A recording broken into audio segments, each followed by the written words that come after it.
In this video, we are going to learn how we can change our background color of cell. To change background color of any cell, first select that cell.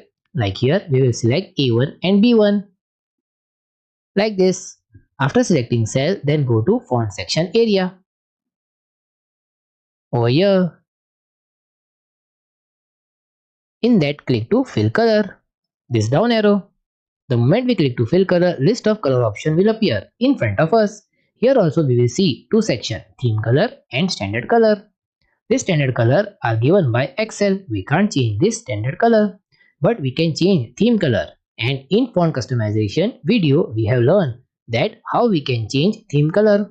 So if you want to change, then change it or select color from the given list. We are selecting color from the given list. We are selecting this blue one.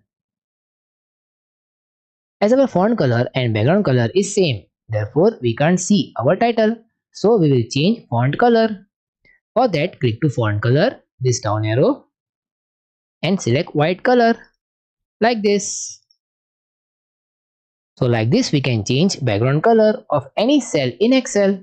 Try this in your Excel worksheet and I will see you in next video. Take care.